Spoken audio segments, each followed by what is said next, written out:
안녕하세요. 양지선한교회 김종태 목사입니다. 우리 다같이 찬양을 부르시면서 7월 마지막 주일 예배를 하나님께 드리겠습니다.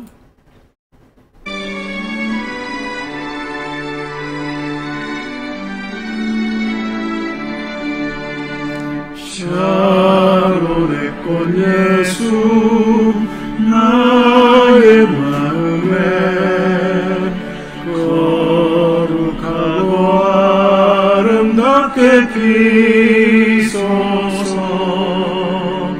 내 생명이 참 사랑의 향기로 간 데마다 풍겨나게 하소서. 예수 샤론의 꽃 나의 사랑으로 피소서. 샤론의 꽃 예수 이 세상에서 어느 꽃과 비교할 수 없으랴.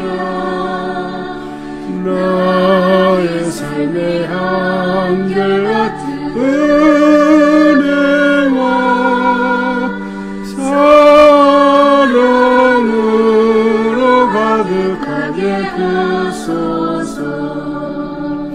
예수 샤론의 꽃 나의 맘의 사랑으로 피소서.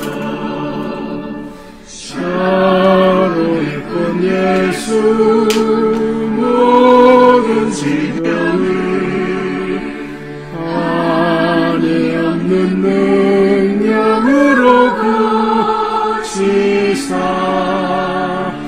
고통하며 근심하는 자에게 그 스님으로 소망 내려주소서. 예수 샤론의 꽃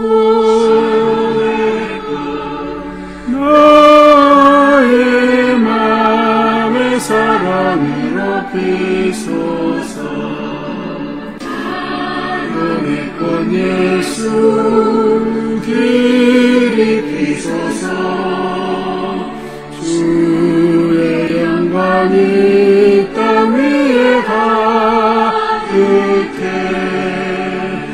전함한 주님 앞에 엎드려 경배하며 영광 돌릴 때까지. 예수 샤론의 꽃 나의 맘의 사랑으로 피소서. 하나님 아버지 감사합니다. 이 시간도 우리를 하나님 은혜의 보좌 앞에 불러주시고 주님을 향하여 섬기고 찬양하며 예배드릴 수 있는 복된 시간 주시니 감사합니다. 하나님께서 이 시간 우리 생각과 마음을 온전히 붙잡아 주셔서 우리가 진심과 진실과 성령의 인도함으로 드리는 참 예배가 되도록 선히 인도해 주시기를 원합니다. 하나님 아버지 이 시간 주의 성령께서 예배 시종을 온전히 주장해 주셔서 우리가 예배를 통해 새로운 힘을 얻고 은혜를 덧입을 수 있는 복된 시간 되게 하여 주시옵소서. 우리가 섬기는 귀한 선교사님들 신야선, 김명숙, 전학진, 장재강, 김희정, 이삭, 알로토, 오길라 이 모든 사역자들 오늘도 주님의 은혜, 권능의 장중에 붙잡으셔서 주님 주신 사명을 신실히 감당하도록 선히 인도하여 주시옵소서.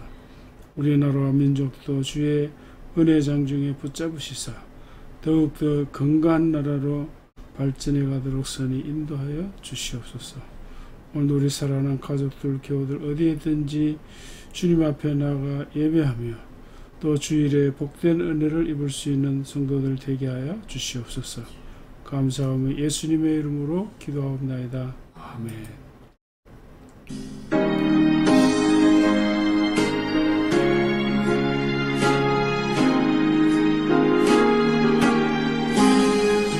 주 예수 내가 알기 전 날 먼저 사랑했네.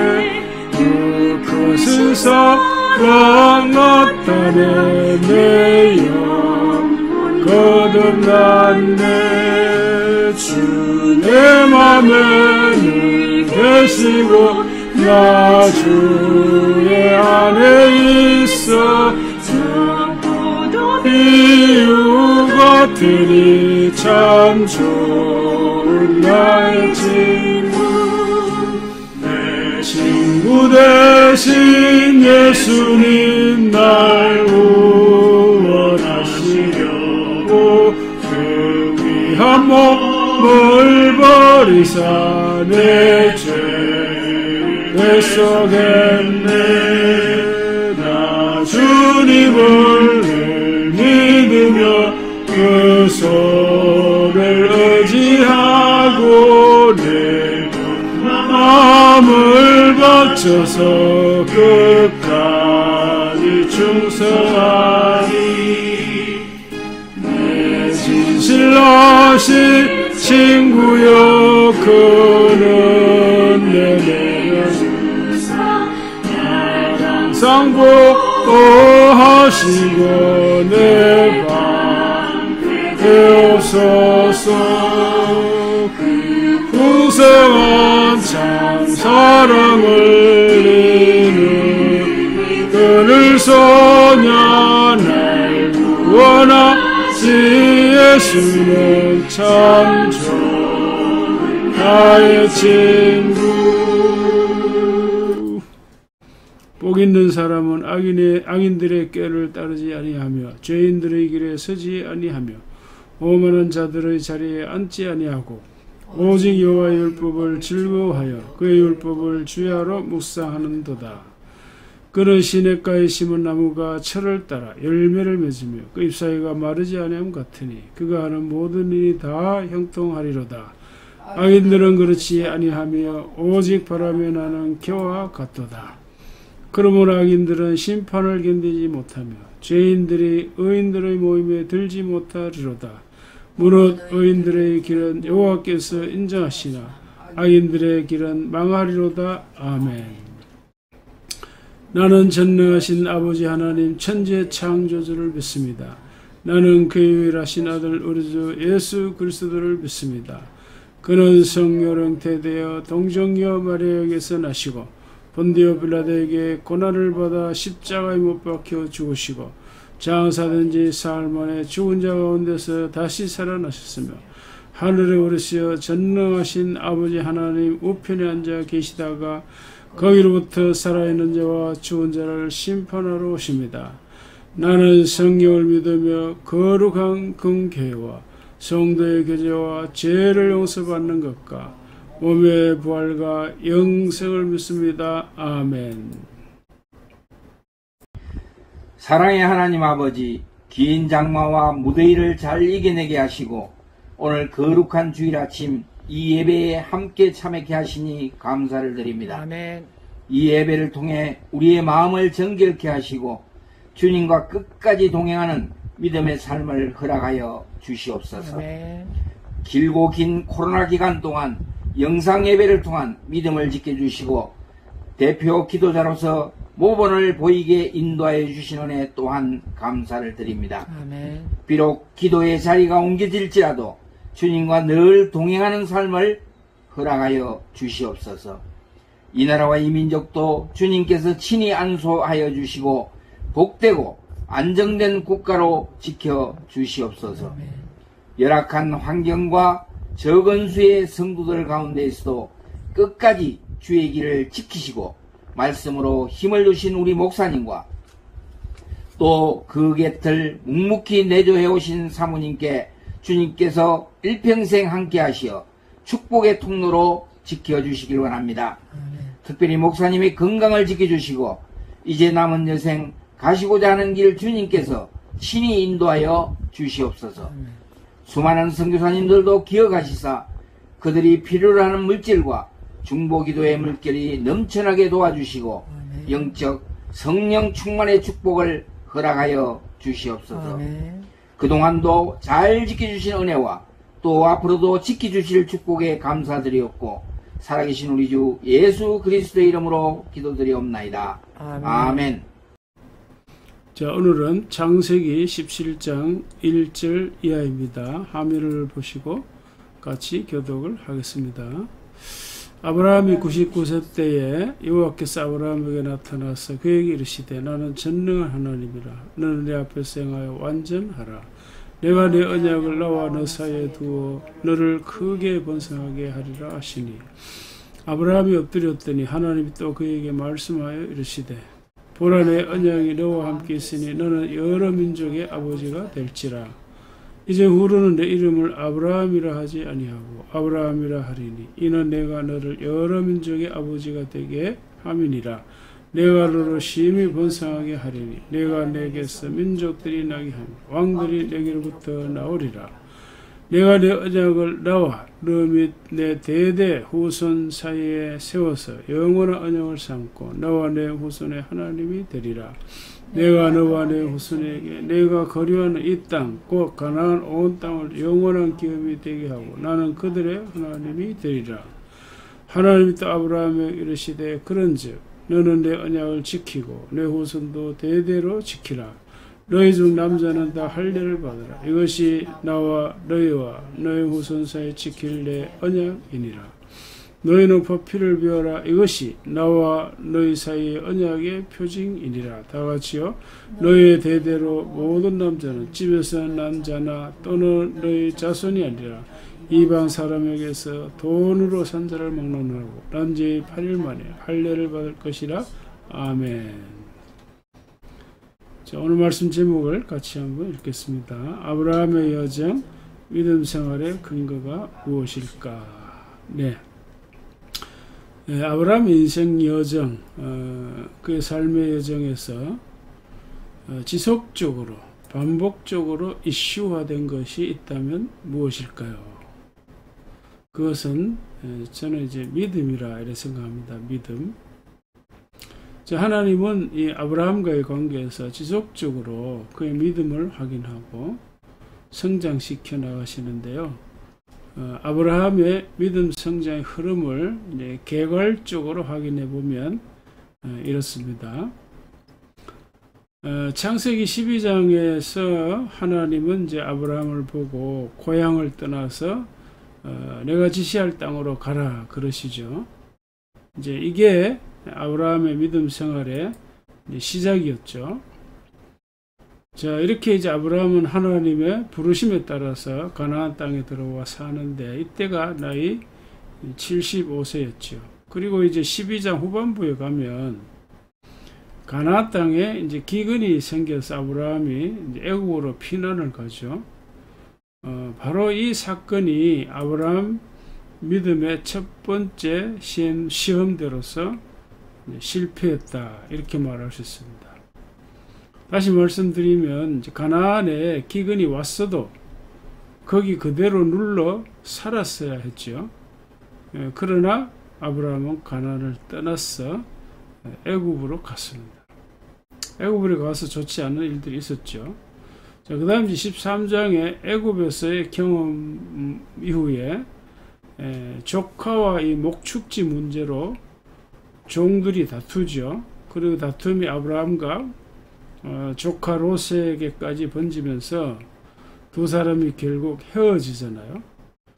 조카는 이제 양을 기르기에 적합한 그 요단 들판으로 떠나고 아브라함은 척박한 이 가나안 땅에 그대로 머물러 삽니다. 여기에서 아브라함은 이제 믿음 시험 통과 이렇게 볼 수 있는 거죠. 자, 그 다음 이제 15장에서 이제 하나님은 아브라함에게 나타나셔서 내가 가나안 땅을 주겠다, 또 상속자를 주겠다 이렇게 약속하실 적에 아브라함은 믿었다. 그래서 믿었다. 아브라함 믿었다. 믿음 통과죠. 자, 그런데 16장에 가면 아브라함이 하나님의 부르심을 받고 가나안 땅에 들어와 살게 된 후 86세 그러니까 이제 11년이 되었을 적에 첩 하가를 통해서 이스마엘을 낳지요. 이거는 아브라함의 믿음 두 번째 실패 이렇게 확인할 수가 있습니다. 그리고 이제 오늘 본문 17장 이야기입니다. 여기에서 하나님은 아브라함에게 아들을 주실 것을 약속하시는데 이때 아브라함은 그 하나님의 약속을 믿었는지 믿지 않았는지 좀 애매해요. 그래서 믿음이 통과인지 실패인지,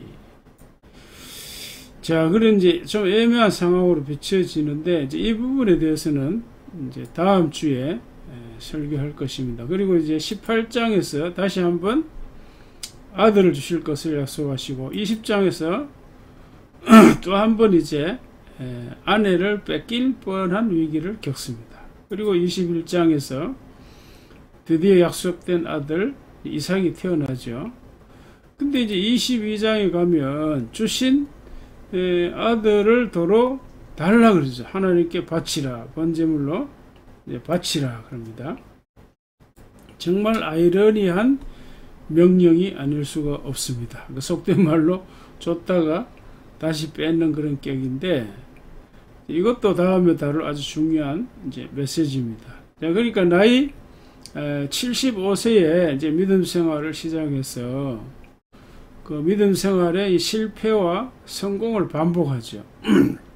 그러다 결국 이제 믿음이 성장하는데 86세 때, 86세 때의 사건, 그리고 오늘 본문 이제 본문에 이제 99세 때 사건을 거쳐서 100세, 나이 100세에 이르러서 결국 아브라함의 믿음 생활이 정상에 이릅니다. 정상. 자, 그래서 이제 이런 흐름을 보면 이제 아브라함의 인생 여정을 저는 다른 말로 바꾸고 싶은데 이제 믿음 성장의 여정이다. 이렇게 바꾸고 싶어요. 자, 그리고 이제 다시 이제 간단하게 정리를 하면 이제 아브라함은 이제 175세를 살았잖아요. 그러니까 75세의 믿음 생활을 시작을 했어요. 그리고 100세에 이르러서 그의 믿음 생활이 정상에 이제 이르렀는데, 그러니까 이제 25년이잖아요. 25년 동안 믿음 생활의 실패와 성공을 반복한 거예요. 이걸 다른 말로 하면 어떻게 표현할 수 있을까요? 그러니까 25년 동안의 아브라함의 믿음 성장과 믿음 성장의 훈련 과정이다. 저는 이제 그렇게 정리를 하고 싶습니다. 그래서 이런 맥락에서 그동안 말씀을 전해왔고, 오늘도 자, 이런 맥락에서 오늘 본문 이야기를 확인해 보도록 하겠습니다.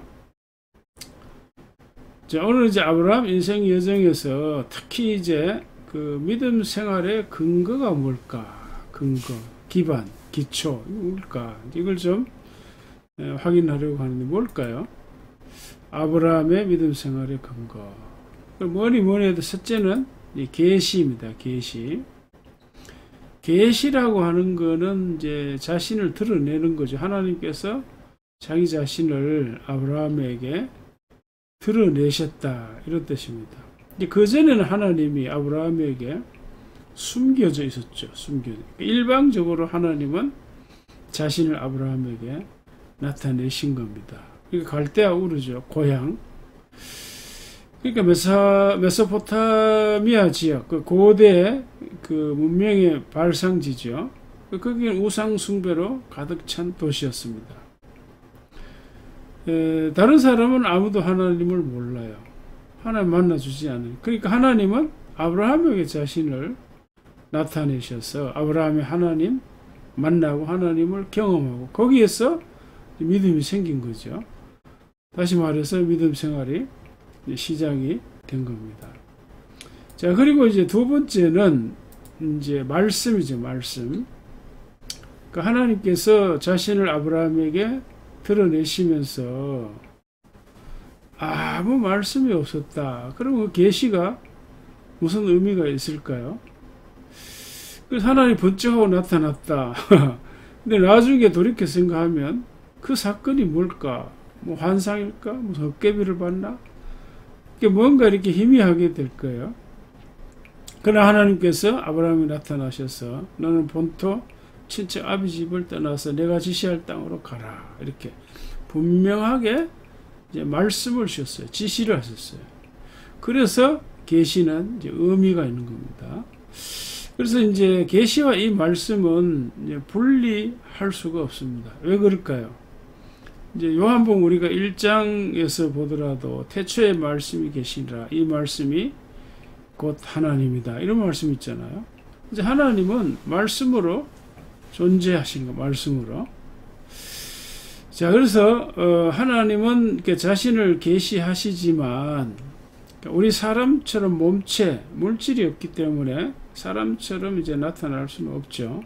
그렇게 하지 않습니다. 물론 이제 간혹 구약 시대에 사람 모습으로 나타나시기는 하시지만 근본적으로 하나님은 영이시기 때문에 사람처럼 나타나지 않습니다. 그러나 그렇게 사람 모습으로 이렇게 나타나시더라도 반드시 말씀을 하시는 거죠. 말씀. 자, 그래서 우리는 말씀이 곧 계시다 이렇게 우리가 이해할 수가 있습니다. 자, 그 다음에 아브라함의 믿음 생활의 근거는 이제 언약입니다. 언약. 다른 말로 하면 약속, 쉬운 말로 하면 약속인데 신학적인 언어는 항상 언약 이렇게 말합니다. 언약. 그 언약을 한자로 이제 이렇게 쓰죠. 이제 언약 신학 이렇게 하는데, 근데 이제 언약은 이제 언약이 뭐죠? 언약이 이제 한자를 보면 이제 말씀 언자죠. 말씀 언자 한자로. 그러니까 말씀으로 이제 뭐 약속하신다 뭐 이렇게 우리가 이제 해석할 수 있겠죠. 그렇게 하면 이제 물론 어느 정도는 맞습니다만은 그러나 원래는 이제 말씀 언자가 아니에요. 언약이 영어로는 이제 이렇게 씁니다. 카바나트 띠알라지 이렇게 쓰는데 그러니까 이제 요 언약이라고 하는 말은 우리 성경적으로 보면 창세기 15장과 17장에서 나오는 말이에요. 그러니까 이 언약이라고 하는 건 원래는 말씀 언자 이거하고는 좀 거리가 있습니다. 그래서 챗GPT에게 제가 질문을 했습니다. 이제 언약 카바나트 이걸 이제 원어에 근거해서 무슨 뜻인지 설명해 달라 그랬어요. 물론 저는 이제 이미 카바나트라는 말이 무슨 뜻인지 알고 있죠. 이제 알고 있지만 이렇게 부탁하는 이유는 뭘까요? 도구니까 도구. 챗GPT는 도구니까 알고 있지만 다시 정리를 하려면 시간이 걸리잖아요. 자, 그래서 물어보고 금방 대답해 주니까 물어보면 맞는지 여부 등을 이제 팩트 체크만 하면 빠르게 이걸 활용할 수 있잖아요. 그래서 부탁을 해주는데 챗GPT가 답해 준 것이 이겁니다. 그러니까 순식간에 이제 해주는 거거든요. 이렇게 쭉 읽어보면 맞는 거죠. 자, 여기 보면은 뭐죠? 언약은 히브리어 베리트, 그죠? 베리트. 저기에서 나왔습니다. 그리고 헬라, 그리스, 디다케. 저기에서 언약이라는 말이 나온 겁니다. 저렇게요. 자, 그래서 조금 더 이제 설명을 하면 챗GPT. 그래서 베리트는 언약이나 히브리어 단어는 베리트입니다. 정확한 어원은 불확실합니다. 뜻은 이제 묵다, 속박하다. 근데 원래 아카드 베리트 여기서 나중에 나온다면 자르다 뭐 이런 데서 의미가 나왔어요. 자, 그 다음에 이제 디다케 헬라어죠. 그러니까 70년적이라고 하는 히브리 성경이 있습니다. 거기에서 이제 베리트를 헬라어로 디다케로 이렇게 번역을 했습니다. 이 글이 이제 70인역은 물론 헬라어로 기록이 된 거죠. 그러니까 히브리어 성경을 최초로 헬라어로 번역한 성경입니다. 그래서 이제 히브리어 베리트 언약을 디다케로 번역했다 이런 뜻이고, 유언을 유언을 법적 구속력이 있습니다. 그래서 언약, 협정, 협약 뭐 이렇게 이런 뜻이 있는데요. 자, 그래서 여기 좀 표시가 좀 이상한데요. 그러니까 아브라함의 믿음 생활의 근거는 결국 세 가지 뭐죠? 계시, 말씀, 언약. 근데 알고 보면 언약 안에 계시와 말씀이 다 들어 있습니다.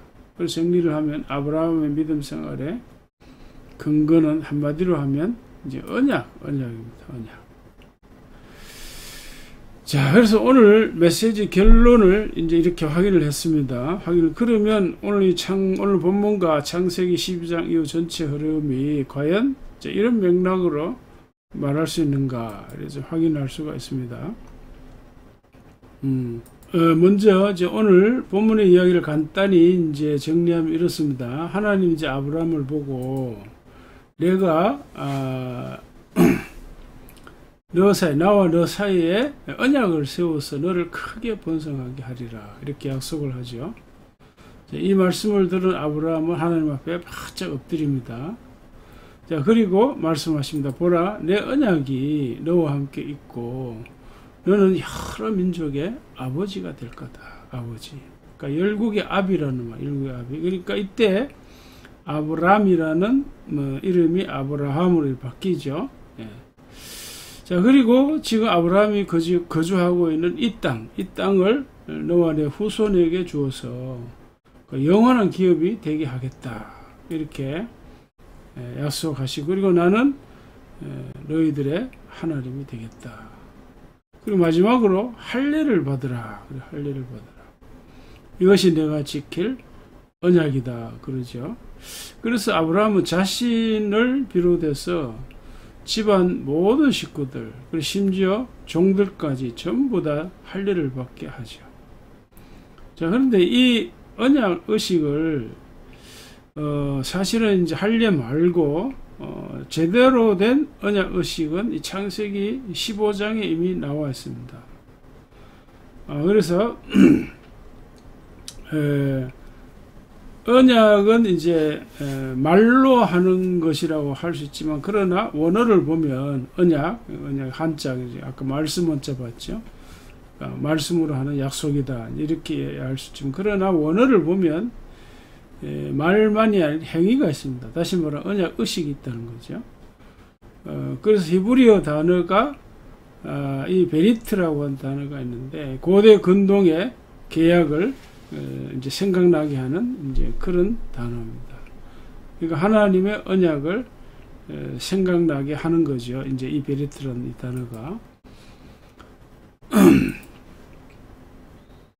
자, 이렇게 아까 확인한 이제 히브리어 원어 베리트하고 디다케, 즉 그리스어 이제 단어인데요. 이제 하나님의 언약은 이제 그 짐승을 잡아서 반으로 쪼개 놓습니다. 그러니까 쪼갠다 할 적 이 단어가 베리트인데, 여기에서 언약이라는 말이 나온 겁니다. 자, 그리고 그 사이, 그러니까 쪼갠 그 짐승 사이로 타는 횃불이 지나갑니다. 이 타는 횃불은 하나님을 상징하는 거죠. 자, 아브라함은 그 사이로 지나가지 않고 타는 횃불만 지나가는 겁니다. 당시에 고대 근동의 계약 의식에는 계약의 당사자들이 같이 쪼갠 고기 사이로 지나가는데, 만일에 어느 한쪽이 계약을 어기면 짐승처럼 쪼개서서 죽는다, 이런 뜻입니다. 자, 그러니까 이 언약 의식은 굉장히 엄중한 거예요. 엄청 엄중한 거죠. 자, 그런데 하나님의 언약에는 타는 횃불만 지나가요. 그러니까 하나님의 언약은 그 당시에 있었던 그 고대 근동의 계약의 의식, 그하고 좀 다르죠. 그리고 여기에서 아브라함의 믿음이 확 생기는 거죠. 왜 그럴까요? 자, 이런 언약 의식이 의미하는 바가 뭔지 아는 거죠, 아브라함은. 어떤 거죠? 언약을 지키지 않으면 짐승처럼 쪼개서 죽는다. 그 말은 하나님께서 자신의 생명을 걸고 자신을 걸고 언약을 지키겠다 이런 뜻이니까요.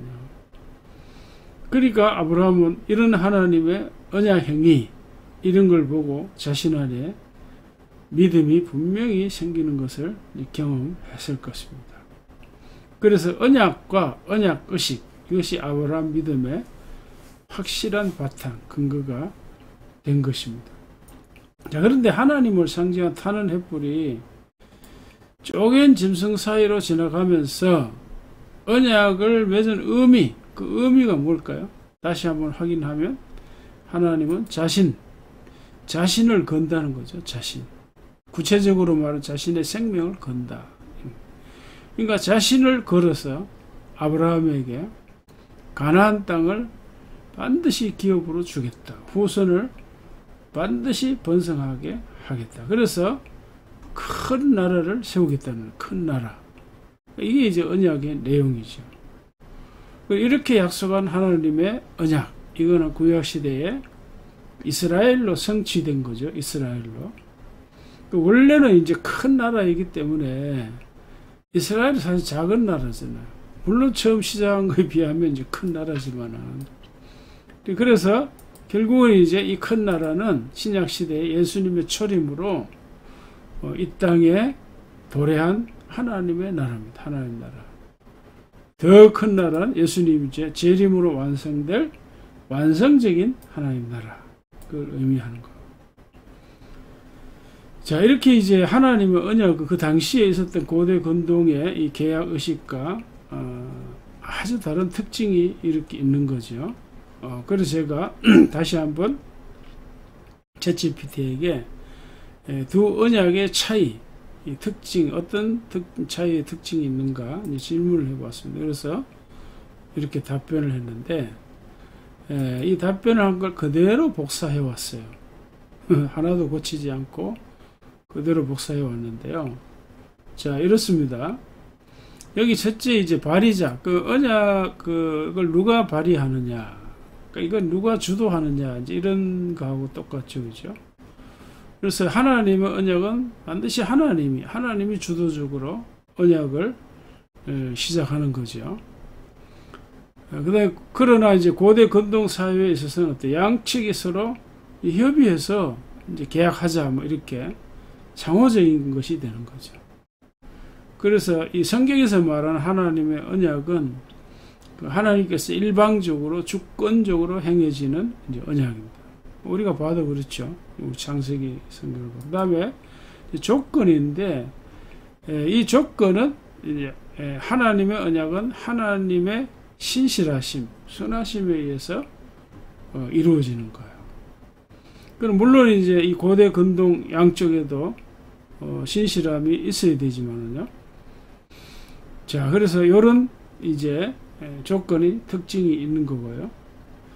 그래서 이제 이 고대 세계에서 물론 이제 전쟁이 나가지고 어느 한쪽이 이제 이기면 승자 나라 쪽에서 일방적으로 조건을 정하는 경우도 있습니다. 일반적으로. 그러나 이제 보통 상행위, 그러니까 경제생활 행위에 있어서는 이제 양측이 서로 이제 협상을 통해서 조건을 서로 이제 협의를 하는 거죠.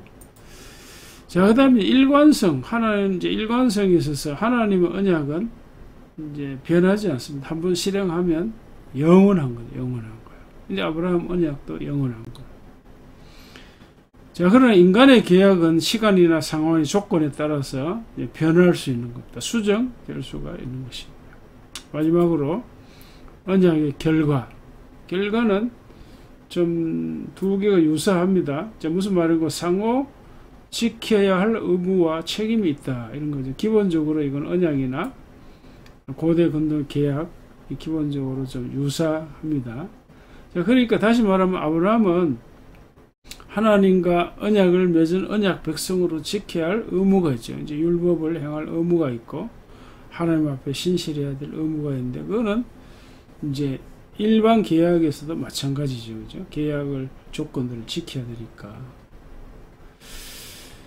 자, 그러니까 이제 창세기 15장에 소개된 당시 계약은 상호간 목숨과 생명을 건 신뢰에 기반한 것이기 때문에 아브라함은 하나님의 언약 의식을 보고 자기 마음속에 믿음이 분명하게 생긴 것을 이제 경험을 하는 거죠. 하나님을 상징하는 불타는 횃불이 쪼갠 고기 사이로 지나가는 걸 봤을 적에 아주 강한 인상이 남겨졌을 거죠. 그러면서 믿음이 생겼는데, 그런데 오늘은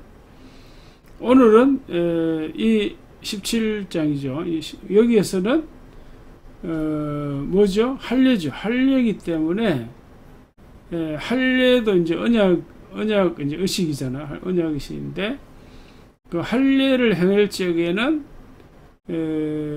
그 흔적이 자기 몸에 남죠. 몸에 남아서 영원히 가는 거, 죽을 때까지 가는 거예요. 그럼 창세기 15장의 그 언약은 마음에 강하게 남았겠죠. 타는 횃불이 쪼갠 고개 사이로 지나갔으니까. 그러니까 15장의 언약 의식은 마음에 남고, 오늘 본문의 할례 의식은 몸에 그 흔적이 남아서 언약 백성으로서의 그 흔적, 이런 것들을 영원히 간직하게 되는 겁니다. 그래서 오늘 본문에 나오는 할례, 언약 의식인 이 할례의 의미를 이제 살펴보면, 첫째는 할례를 이제 남성의 생식 끝을 자르는 거죠.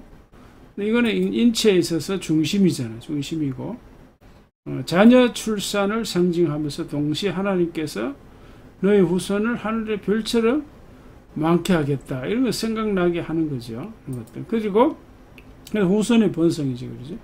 그리고 이제 자기 몸에 언약의 흔적을 가지게 되는 겁니다. 흔적이라고 하는 건 다른 말로 기억을 의미합니다. 기억. 그래서 몸의 흔적은 그 흔적을 통해서 우리가 기억하게 되죠. 예를 들어서 우리 몸에 어떤 상처가 생겼다 그러면 그 상처가 난 어떤 사건이 있잖아요. 그 상처와 관련된 사건을 기억하는 거예요.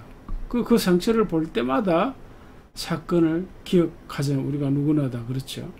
그래서 이스라엘 백성들이 이 자기 몸에 생긴 이 할례의 흔적, 이런 거 상처를 볼 적마다 나는 하나님의 언약 백성이다 하는 것을 상기할 수 있는 것입니다.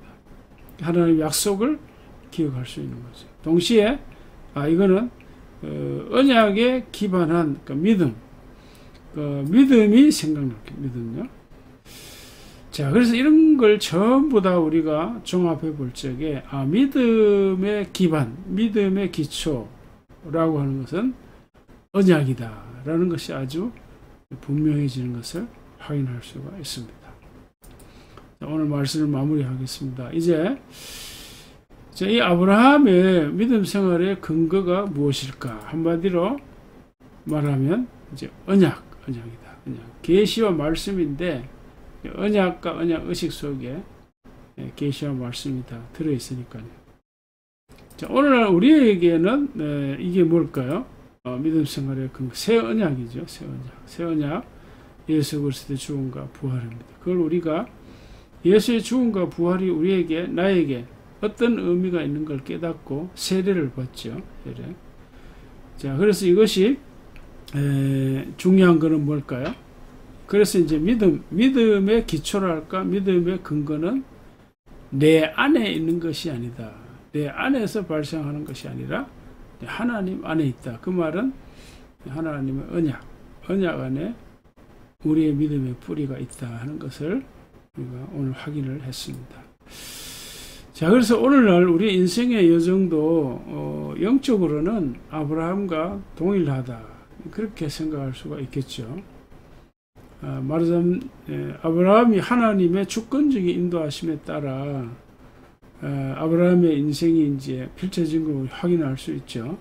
마찬가지로 우리도 사실 이 땅에 뭐 태어나고 싶어서 태어난 사람 아무도 없죠. 그리고 지금까지 우리가 살아오면서 내 뜻대로 산다고 하지만 돌아보면 과연 이게 내 뜻대로 산 것인가, 이런 생각이 들 때가 있습니다.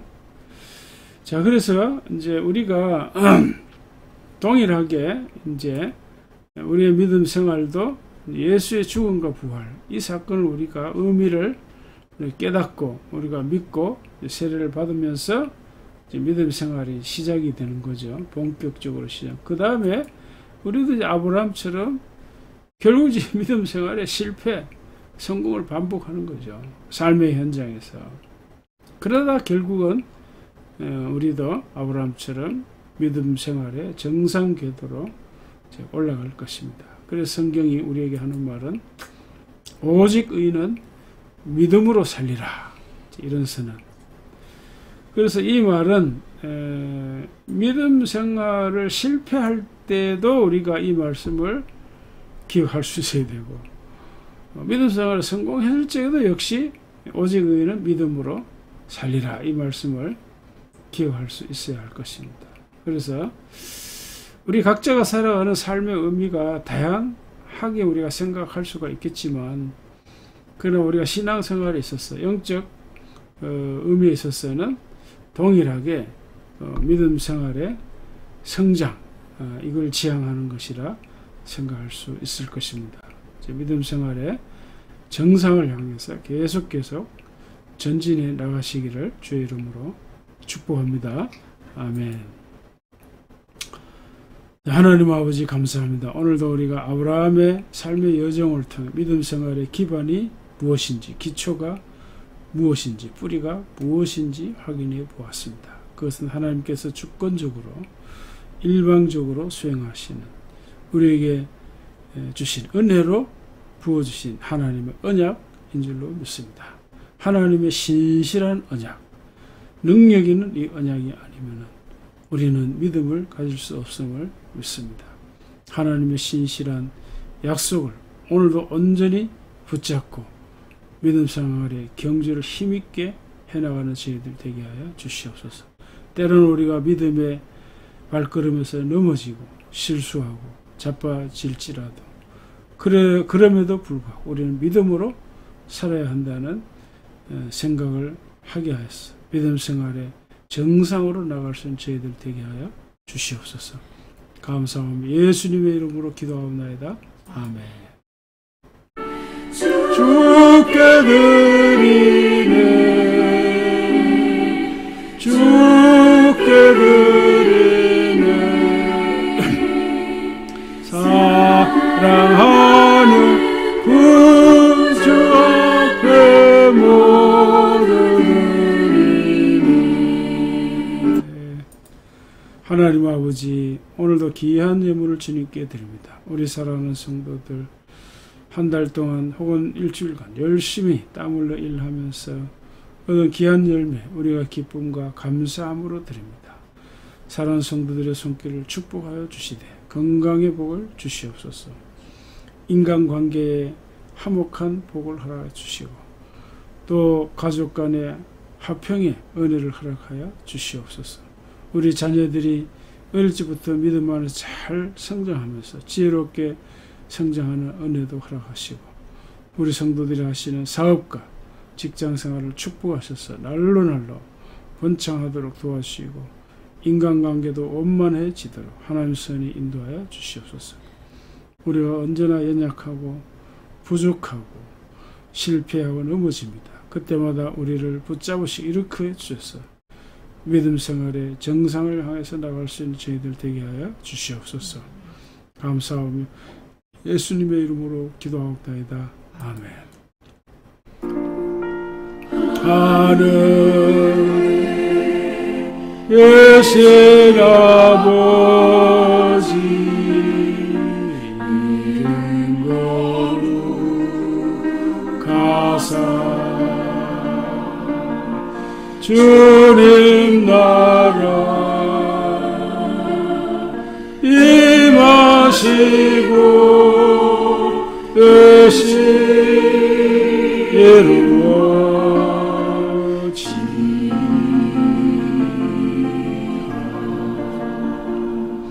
내령할 양식 주시고 우리들의 큰 죄 다 용서하시고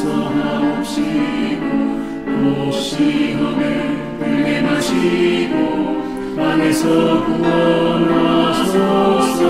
대개 주의 나라 제 권세 제 영광 영원히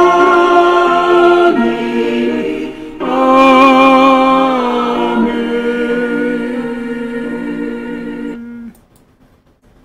이제는 예수 그리스도의 은혜와 하나님 아버지의 영원하신 사랑과 성령님의 감화 감동 충만하심이 오늘도 내일도 오직 믿음으로 살아가기를 원하는 주의 모든 성도들이 이제로부터 영원히 함께 하시옵기를 주님의 이름으로 축원하옵나이다.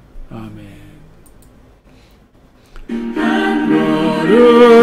한결은 주 예수와 함께 날마다 우리 걸어가리. 아멘. 오늘도 여러분 주 안에서 주님과 함께 복된 주일 보내시기를 축복합니다. 아멘. 안녕히 계십시오.